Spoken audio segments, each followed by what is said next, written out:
জুলাইয়ের অভ্যুত্থানের পর বাংলাদেশের রাজনৈতিক অঙ্গনে নতুন এক সমীকরণ তৈরি হয়েছে।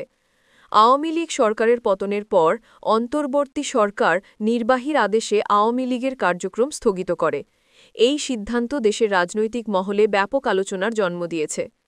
অন্তর্বর্তী সরকারের এই পদক্ষেপকে সমর্থন করেছে বেশ কয়েকটি রাজনৈতিক দল।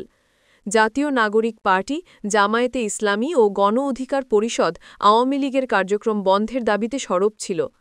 তবে দেশের অন্যতম বৃহৎ বিরোধী দল বিএনপি এই বিষয়ে ভিন্নধর্মী অবস্থান নিয়েছে। তারা সরাসরি নিষেধাজ্ঞার পক্ষে না দাঁড়িয়ে আওয়ামী লীগের বিরুদ্ধে বিচারিক প্রক্রিয়ার মাধ্যমে আইনগত ব্যবস্থা নেওয়ার দাবি জানিয়েছে।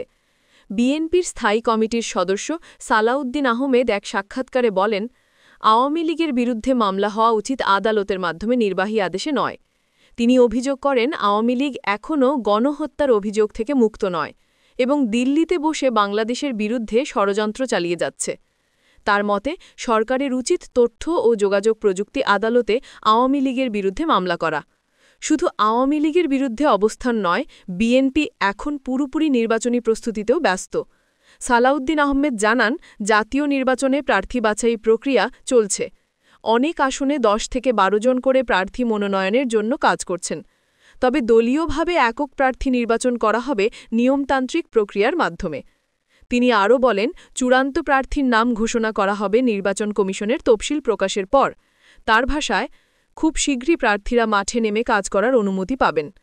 বর্তমান রাজনৈতিক পরিস্থিতিতে গণতন্ত্র রক্ষার জন্য ঐক্যের প্রয়োজনীয়তার ওপর জোর দেন বিএনপির এই শীর্ষ নেতা। তিনি বলেন, ফ্যাসিবাদ বিরোধী রাজনৈতিক দলগুলো যদি নিজেদের মধ্যে মতপার্থক্য দূর করতে পারে, তবে গণতন্ত্র রক্ষায় তারা একসাথে কাজ করবে। তিনি সতর্ক করে দেন, নির্বাচনকে ঘিরে নতুন কোনো সংকট তৈরি করা যাবে না। দেশের রাজনৈতিক স্থিতিশীলতা বজায় রাখতে হলে দলগুলোকে দায়িত্বশীল ভূমিকা নিতে হবে।